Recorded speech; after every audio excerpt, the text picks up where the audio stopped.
Welcome to the Great Detectives of Old Time Radio. From Boise, Idaho, this is your host, Adam Graham. If you have a comment, email it to me, box13@greatdetectives.net. Follow us on Twitter at Radio Detectives and become one of our friends on Facebook, facebook.com/Radio Detectives. Before we do get started, I do want to let you know this program is brought to you by the financial support of our listeners. And I particularly want to thank Desiree for her support. She became a Patreon supporter at the Detective Sergeant level, which is with a donation of $7.14 or more per month. And that puts us very close to the $200 level in Patreon support. So thanks so much for that, Desiree. I also have some changes to the Patreon program to announce. For those of you who do contribute at the $15 level, the Master Detective, or more, we've added a benefit. You can record a bumper to be played on the show, and we'll put it in rotation. We actually had a separate level called the radio operator level that could record bumpers, but I basically combined things in there. So you can record it, and that is at the Master Detective level. And we also removed a level called the Commissioner level, and talk more about those changes in detail after the show. Also, for those of you with small businesses, we have a new small business advertising program using bumpers. But all that after the show. Let's go ahead and take a listen to today's episode of The Adventures of Philip Marlowe. The original air date, May the 9th, 1950, and the title is The Hiding Place. Get this and get it straight. Crime is a sucker's road. And those who travel it wind up in the gut of the prison of the grave. There's no other end, but they never learn. From the pen of Raymond Chandler, outstanding author of crime fiction, comes his most famous character in The Adventures of Philip Marlowe.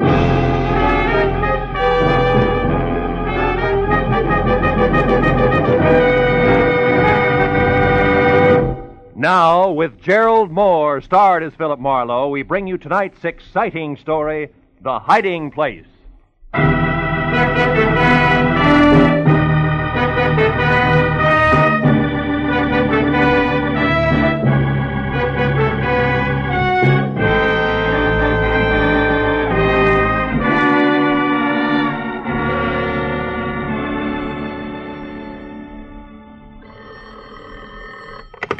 Mrs. Brown's gift shop. Oh, yes, Mr. Waltman. The bookends? Well, let me see now. That was the little Dutch figurines, wasn't it? The boy and the girl? All right, fine. Well, I'll have to... Oh. Hold the line a minute, Mr. Waltman. Mr. Marlowe, you're back. Yes, Mrs. Bryant. Did you find him, Mr. Marlowe? Did you find Chipper? Chipper is dead, Mrs. Bryant. Oh, Take it easy, Mrs. Bryant. Maybe you better sit down here. No. I'm all right. There's a customer waiting on the phone. I'll finish that. Then I want you to tell me everything you found out about my son. Sure. I'll only be a moment. As Martha Bryant went to the telephone, I braced myself for the story I had to tell her. I tried to figure some last-minute way of making hard facts a little softer for a sweet, brave, gray-haired lady who deserved a better break. The first thought about what had happened brought the whole ugly business rushing back at me again. Turned my mind back like a clock to where it had all begun yesterday morning in my office. And that same Martha Bryant, full of hope and quiet courage, had walked up to my desk, handed me a letter, and asked me to find her son. His name is Chipper, Mr. Marlowe. Or rather, Chip, now that he's a grown man. He's 22. He left suddenly without a word 6 months ago. Oh? I've heard nothing until this morning when that letter they addressed to Chip came in the mail. Postmark St. Louis Obispo. Oh, sit down, won't you, Mrs. Bryant? Thank you. Maybe I shouldn't have opened it, but... Well, you see, it's the first indication I've had in all that time that he's even alive. Read it. Dear Chip, it's been a long drag, but the waiting is finally over, darling. Time is now. Meet me at 11:30 Monday night at the House with the Big Wheel, signed Toby. House with the Big Wheel. What does that mean, Mrs. Bryant? I have no idea. But for some reason it frightens me. Oh. 11:30 Monday night. Monday night. That must be tonight. Who is this Toby? Toby Packler. She's a very, very beautiful young woman, platinum blonde. Oh. Chipper believed he was in love with her, I'm afraid. Oh, please don't misunderstand me, Mr. Marlowe. I'm not a possessive mother. I knew I'd give Chipper up someday, only I hoped it would be to a nice, sincere girl. Toby Packler isn't? She's much too fast. The kind who uses too much mascara and wears things like those little anklet chains they call slave bracelets. I tried to find her after Chip left, but she was gone, too. Oh. Tell me, did you and your son argue about Toby, Mrs. Bryant? No. I only saw her once. He knew I didn't think much of her, but that didn't drive him away, Mr. Marlowe. What did? I've never been able to understand. After his father died, Chip became irresponsible and a little wild, perhaps, especially since I had to spend all my time running our gift shop on Ivar, but he was a good boy, really. I've tried to convince myself that he left just to prove his independence, to test his wings, you know. But now... Now what, Mrs. Bryant? Now I'm worried. That letter, it puzzles me. I don't like it. Well, it may mean nothing more than you're getting a daughter-in-law who uses too much mascara. I hope you're right. I want Chip to be happy, to settle down. I want to turn my business over to him, and... Will you try to locate him for me? Here, I have his picture here in my wallet.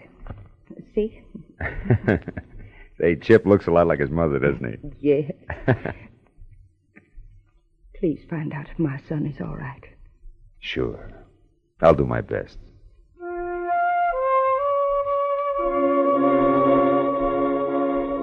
From my office window, I watched her leave the building. Saw her stop politely and answer a question for an oily sidewalk passerby in a black pinstripe suit. Then moved quietly on down the street toward her shop on Ivar. A neat, gentle, very lonely woman. I hoped I'd find a happy story for her in San Luis Obispo. She had one coming. I was still hoping 5 hours later when I pulled into a mobile gas station in the little town at the foot of the Santa Lucia Mountains, 200 miles up the coast. I filled up, asked a few questions, and found out there were only 4 good hotels, 5 not so good, and 2 or 3 dozen motor carts, and that ran the gamut. So even with nothing but the name Toby to go on, the job wasn't completely impossible.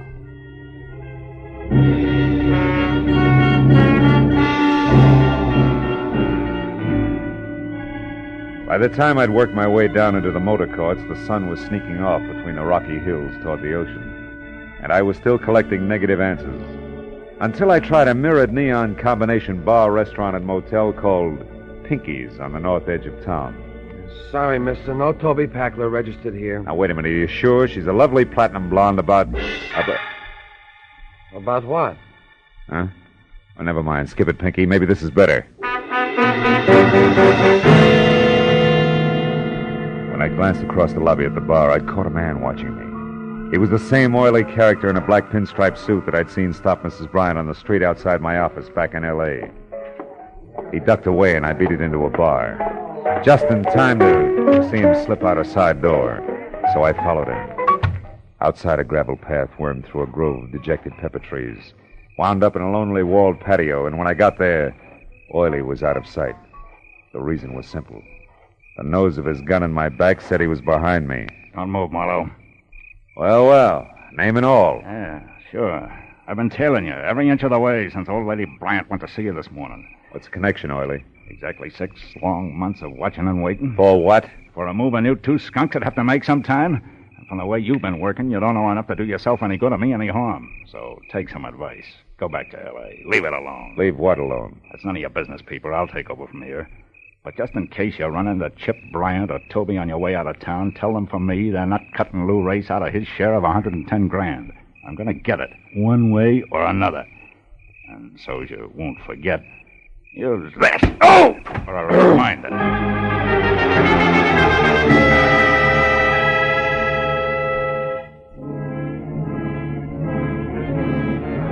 When the brick floor of the patio finally stopped pushing, I was alone, except for my ugly thoughts.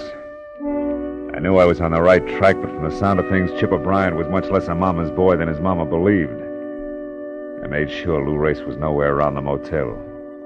And I went into the bar again to see what a double scotch would do for my headache. The bartender obviously was the type who got around, so I took a chance and asked him about Toby Packler. It was no good.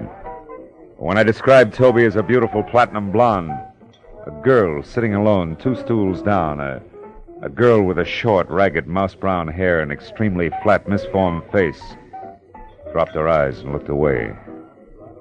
I suddenly felt very cheap. I flipped a silver buck on the bar and got up. You know, it was the kind of dumb stunt you can't apologize for. You just leave. I was halfway to my car before I realized that the girl had followed me out. Hey, mister. Yeah, you. Just a minute.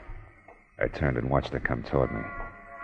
In the garish neon light, her face was jarringly unreal, the color and texture of hard putty. I heard you inside when you asked about Toby. Yeah, I thought you had. Do you know her, Miss... Palmer. Oh. Yeah, I know her. She's one of my few friends. What do you want with Toby? Well, my name is Marlowe. I'm from L.A. I want to talk to her about a fellow named Chip Bryant. She's my only lead. Chip Bryant? Yeah. She never mentioned that name to me. Anyway, you're too late, Mr. Marlowe. What do you mean? Toby left town this morning. Left town? Oh, no. She was going up north to Seattle, I think, on some kind of personal business. Now, listen, did she ever say anything to you about a house with a big wheel, where it was, what it means? House with a big wheel? Yeah. No, I'm afraid not. I'm sorry, Mr. Marlowe. I guess I'm not much help.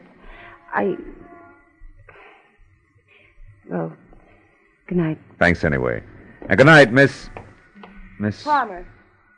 Yeah. Yeah, Palmer. Good night.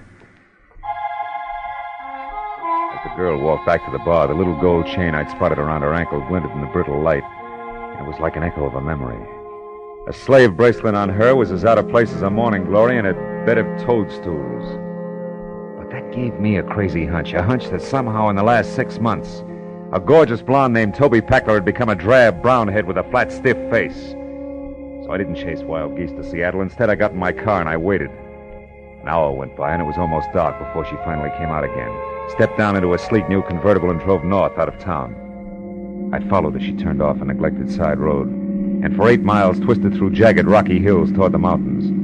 Then suddenly, from the crest of a small rise, I saw what she'd been heading for. An old stone house squatting in a grove of eucalyptus trees. The girl I figured to be Toby Packler had slowed almost to a stop. I watched her creep along until she was out of sight. And I got out of my car and I went down for a closer look. Round, brown shingled cupolas reared proudly out of choking overgrowth, and on a huge rusty iron gate in front was the name Escobar. But in the trees behind the house I saw more. Turning slowly in the stream, there was a giant water wheel. A big wheel.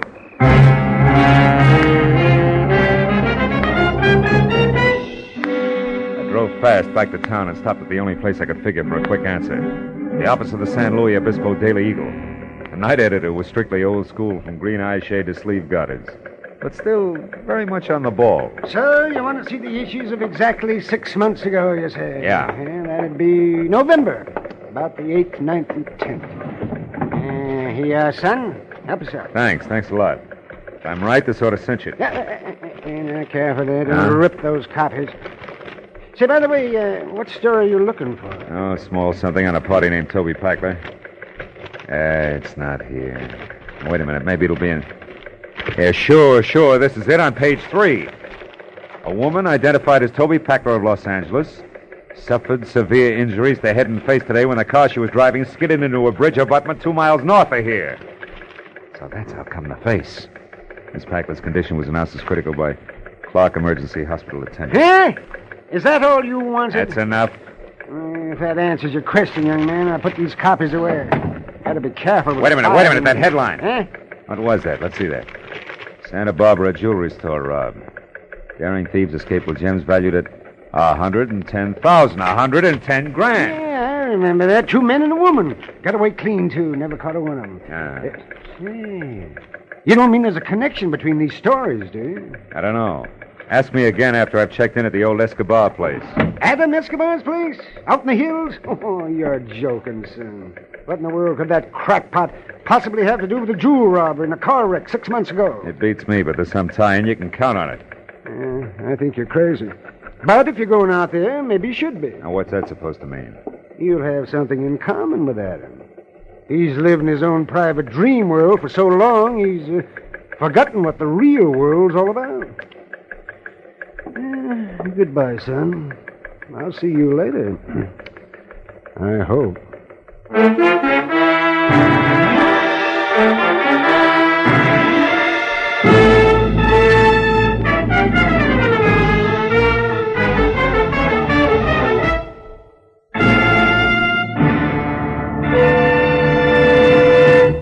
In just a moment, the second act of Philip Marlowe. But first, the fun is always fresh and furious when Groucho Marx takes over on CBS Wednesday nights with his wonderful quiz, You Bet Your Life. Groucho, the master of ad-lib, teams up pairs of opposites and then goes to work with his quips and questions. Very, very solid with laughter, this Groucho Marx show. Hear it this Wednesday and every Wednesday on most of these same CBS stations. Now with our star, Gerald Moore, the second act of Philip Marlowe, and tonight's story, The Hiding Place.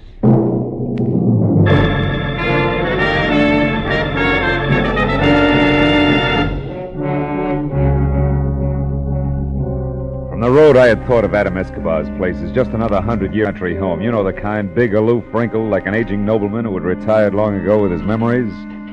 But now that I was there and at the rusted iron gate that resented my intrusion out loud, I changed my mind.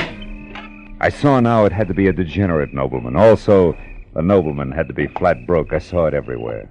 The name Escobar on the gate in copper lettering had turned a sickly, spotted green. The scuffed, faded family crest inlaid in tile in the cement walk was cracked and crumbled. The exquisite stained glass door was cracked all the way down the middle. Only the engraved card in the slot under the knocker that said Adam Escobar, Esquire, was neat and new. The landed gentry's last-ditch stand. I was about to knock when... You need not bother knocking, sir. I saw you coming up the walk. I am Adam Escobar. He was a small, slight man of maybe 60-plus with a large head held high in spite of the frayed cuffs, patent leather slippers that were cracked and peeling. I introduced myself, then followed him into a musty living room. There, Wiley apologized for no longer having any servants and poured us each some brandy from a cut glass decanter.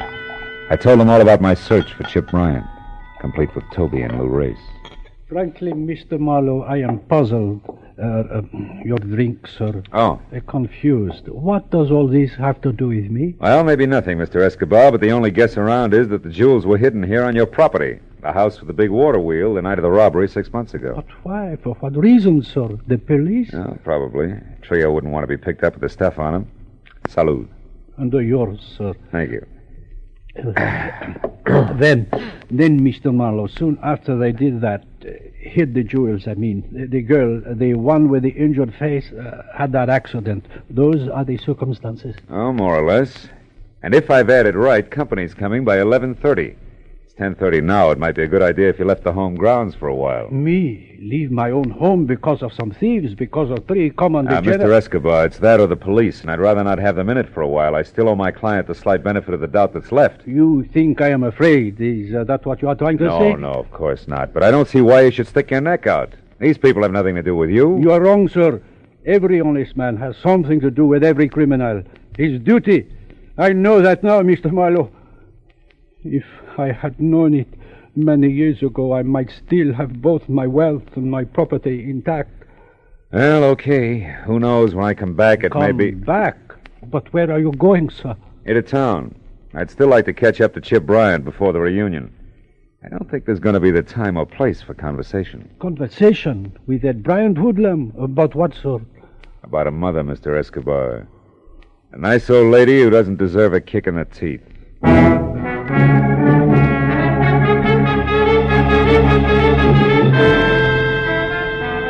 Back in San Luis Obispo, I returned to the missing person door-to-door canvass for the third time that night. Only now I confined myself to the wrong side of the tracks exclusively, and the deeper the dive, the better. I didn't figure that Chip Bryan would show anywhere else. And after a half a dozen quick stops, number 7 proved lucky. It was a cramped, greasy bar with a sawdust and cigarette butt floor and a single customer. I hadn't found Chip, but I was close to the dapper Mr. Lou Race. The barkeep, a ball of fat, wearing a sweatshirt the size of a tent, had his back to me when I entered. So did Race. So when I tapped the tricky man on his padded shoulder and he turned, he was surprised to see me swing! That slicker was an old debt. This? Just in case the cat got your tongue. Now get up! Get ready to answer a few simple questions. Hey, what do you think you're doing? You're busting my table. I'll pay you for it, and unless you want to be up to your rolling chins in trouble with the law, Junior, don't try to help the clientele. The cops? Oh, okay. Why didn't you say so? I don't know nothing about this guy. And I don't know enough. Now, come on, Race, you talk or eat sawdust. Which? No. I'll tell you. What do you want? One, you, Chip Bryan, and Toby Packler stuck up that Santa Barbara jewelry store 6 months ago, right? Yeah, we did it.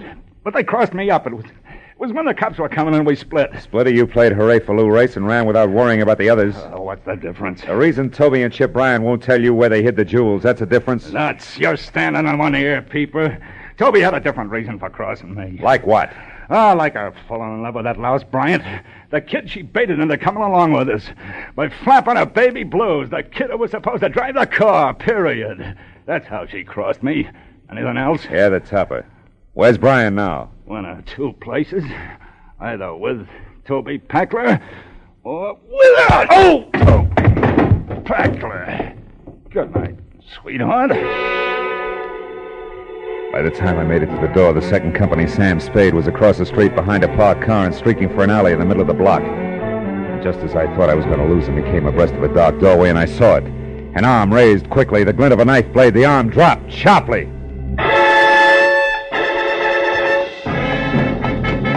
Whoever had done it slid away in the dark as suddenly as he appeared. When I was next to Race, there was only the caller's card, a black ivory-handled knife, driven to the hilt in between the dapper man's shoulders. He was going out fast. Hey, holy cow, how did it happen, Mr. Shut up, Race. Race, do you know who got you?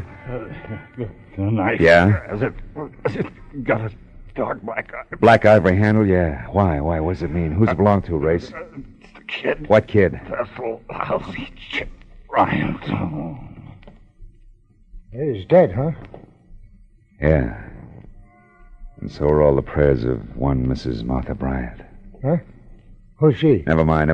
Listen, call the cops. Tell them my name's Philip Marlowe. I'm a private detective, and I may be able to explain all this later. Right now I'm due at a house with a water wheel, and I'll explain that later, too. If I'm lucky.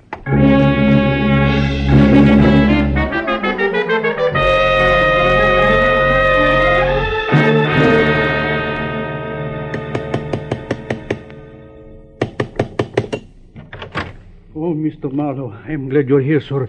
It is almost 11:30. I know. Have you seen anyone, Mr. Escobar? No, sir, and I have been watching very closely. Good. And in readiness, my father owned this pistol. Oh, well, I hope it's been oiled since. Now, look, I didn't locate Chip right... Hey, wait a minute. Isn't that a car there turning off the road without any lights on? Yes, and going along the side of my property line, back to the water wheel. It is a woman, Mr. Marlowe. Yeah, no doubt, named Tony Packler.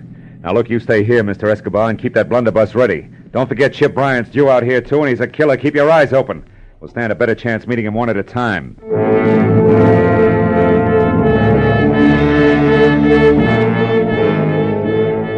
went around to the side of the house quickly, then kept close into a long line of eucalyptus trees that ended at a crumbling building that had once been servants' quarters. After that, it was only 20 yards to the water wheel. 20 open yards to the huge ancient circle of hand-hewn wood that complained against the side of a dreary squat stone mill that had long ago died of old age. There in the faint half-light of a hazy moon, I saw Toby Packler, kneeling at the corner of the building and with both hands working furiously to loosen a stone the size and shape of a football. There was a gun on the ground next to her. I moved closer, my hand tight on the .38 in my pocket. Then I waited till she had the stone out. And that baby end's a 6-month-old secret. Were you not the... That wasn't bad aim, just a warning, Toby. How do you know my name? I read your mail. Now get back over to your homespun safety deposit box there and take the jewels out. Go on. All right. Why shouldn't I, soldier? You won't go anyplace with him. Chip will see to that. They're gone. Get back. They're not here, I tell you. Do you understand? They're gone. Gone. All the hopes I Hold had. Now tell me, is this where you hit him? Of course. Nobody else knew? Race or Chip Bryant? Grace didn't even know about this place. But Chip... What? And don't dare move, Mr. Marlowe. Now, drop your gun. Do it! Miss Packler. Mr. Adam Escobar, Esquire. Keep quiet. So Chip Bryant had the jewels all the time, did he? I never thought of that. What do you know about jewels? Oh, quite a bit. You see, Miss Packler, that night 6 months ago when you stood over there on the other side of the water wheel and told Bryant that you had hidden the jewels and would tell him where later on, I was listening. You knew they were here. I'll tell anything to anybody. It was, of course, quite by chance that I overheard you. But after you had that accident with your car, I searched as diligently as though I were a partner. Searched Miss Packler for money that could mean so much to me. But I found nothing. Then where are they? You idiot, tell me. Where are they, do you know? Now that I see this hiding place, yes. It was where Chip Bryant stood. Therefore the jewels are no doubt buried. What do you mean? I think, Toby, that he killed Chip Bryant almost 6 months ago and that he buried him here on these grounds without knowing that Chip had already found the jewels. What? Chip? Dead? Quite dead. I killed him 2 days after your accident. I found him searching for the jewels. No. No, you're lying. Chip was supposed to go back to Los Angeles and wait until I was well. Wait for my letter. He didn't, Toby. He came out here, found the jewels, and was killed by our host. No wonder I couldn't find them these months that I've searched day in and day out. Scratched and dog and cold and in rain by sun and by dark. No wonder I buried them with him. Yeah, but you didn't bury his knife, did you? That you kept and used on Lou Race tonight. Exactly. Why, you... Back, Miss Packler. Why? So you can shoot me, then him? Or so that if I'm very lucky, I can run away to live some more? Toby, don't. Live with a smashed, ugly face? Packler. What have I got to lose? You've been warned. My pretty face is Don't gone. take another step. The man I love is Don't. gone. I Soon said the jewels too. Ah! Escobar. Turn around. Point that gun at me. Richard, Mr. Marlowe. Now it's self-defense. Toby. Toby is bad. Yeah. Real bad, soldier. I had so much once. Pretty face. A guy named Chip. Jewels. I had everything. I was a big wheel. Wasn't I, soldier?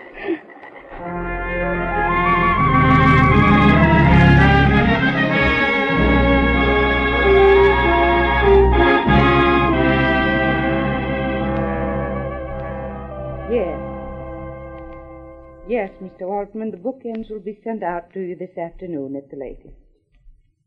Thank you for calling. Goodbye. I'm sorry to have kept you, Mr. Marlowe. Well, it may be hard for you to believe, but in the minute I was on the phone, and even while I talked, I think I saw Chipper's whole life before me. I know what you mean. Well, Mrs. Bryant, I found out that your son, Chip... Yes. You found out what? Mr. Marlowe, what are you staring at? Oh, that showcase there. Oh. Our Mother's Day display. It's attractive, isn't it? Yeah. Yeah, very. Mrs. Bryant, Chip was killed in a storm at sea a week after you saw him. It was off San Francisco. His body was never recovered. I was told that he was on his way to a new job in Canada at the time. And incidentally, that letter from San Luis Obispo, that was all a mistake. That girl never saw Chip again.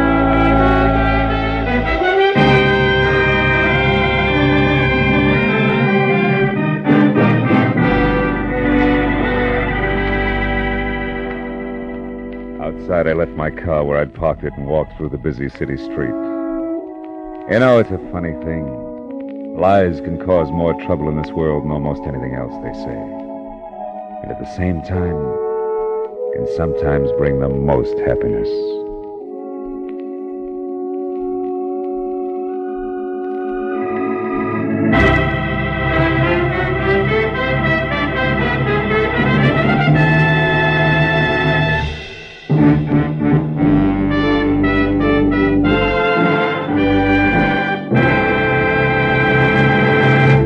The Adventures of Philip Marlowe, bringing you Raymond Chandler's most famous character, star Gerald Moore, are produced and written by Norman MacDonald and written for radio by Robert Mitchell and Gene Levitt.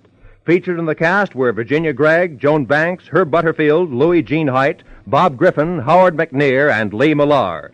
The special music is composed and conducted by Richard Arant. Be sure and be with us again next week when Philip Marlowe says... It started at dawn in a Los Angeles taxi and wound up that night on a cliff in the middle of the Pacific.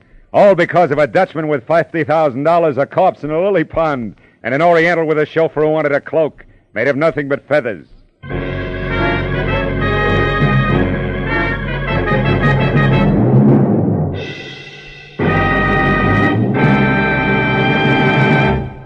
This is CBS, the Columbia Broadcasting System.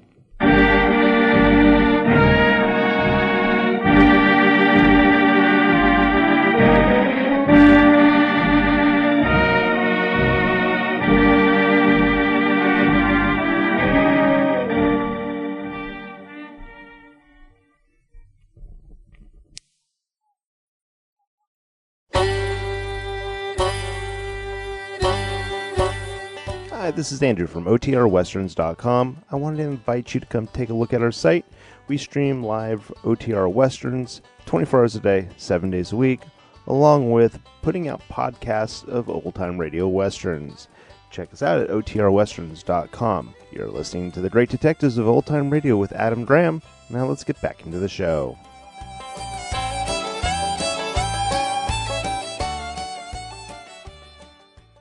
Welcome back. Well, obviously, in the episode itself, his referencing Sam Spade was because the thug had told him "Good night, sweetheart," which was one of Sam Spade's key catchphrases from the 1940s and 50s radio.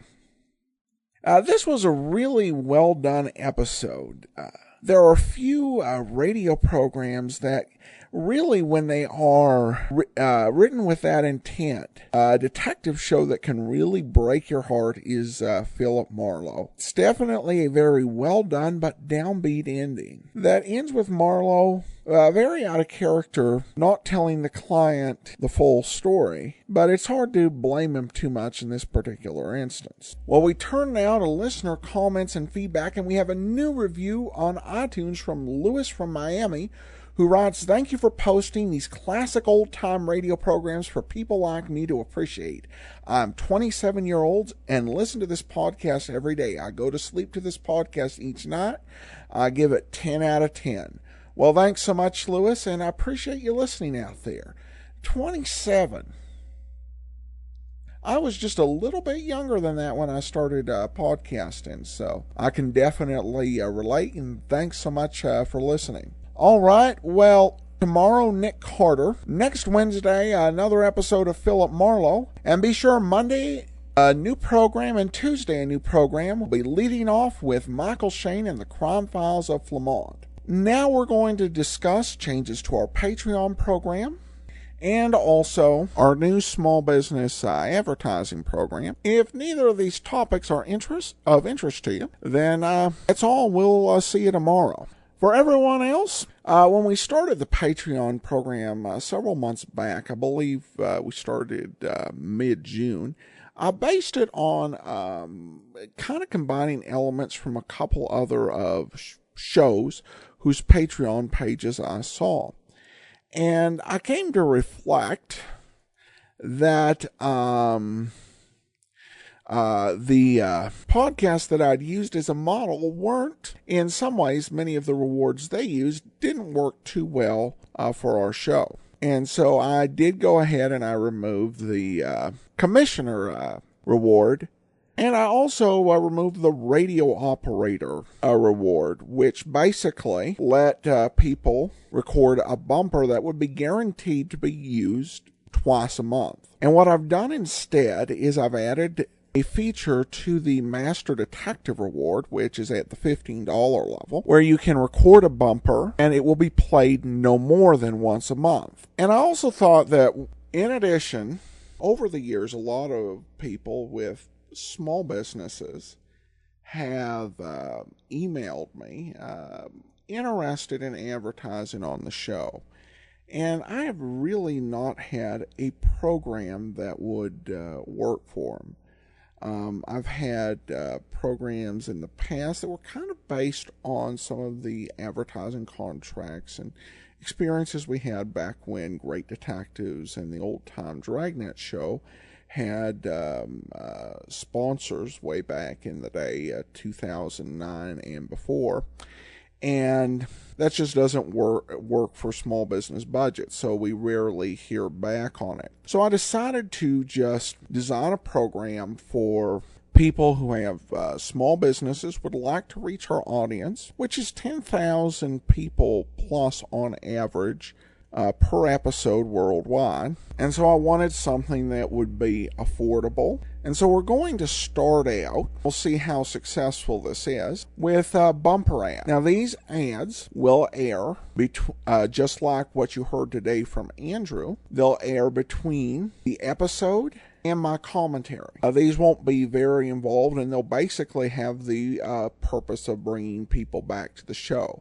The example I have on the website is if your name is Kate McNeil, you might say, "This is Kate McNeil of cakescookies.cook. We offer the finest chocolate chip and peanut butter cookies you can order online. Ask about our seasonal specials. You're listening to the Great Detectives of Old Time Radio." So something that's very short, sweet, succinct, and just simply lets people know about your business in a few short words. And you also have the option, you can have me read an ad.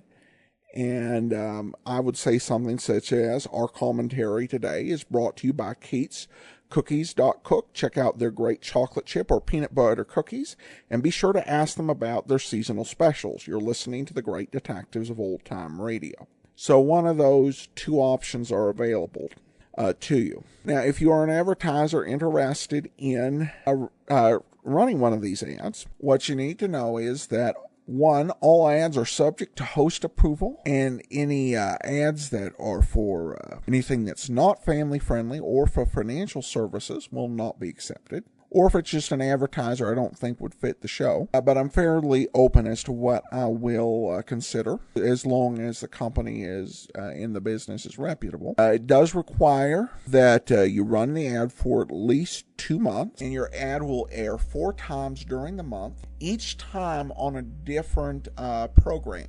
Though at least one episode is guaranteed to be an episode of Yours Truly, Johnny Dollar, our most popular series. And we will actually only accept 3 advertisers at one time. If you're interested in doing this, we need to hear from you by the 15th of the month prior to the month in which you want your ads to run. So if you would like to have your bumper ad run in November, we need to hear from you by October the 15th. Full details are at advertising.greatdetectives.net. Well, that will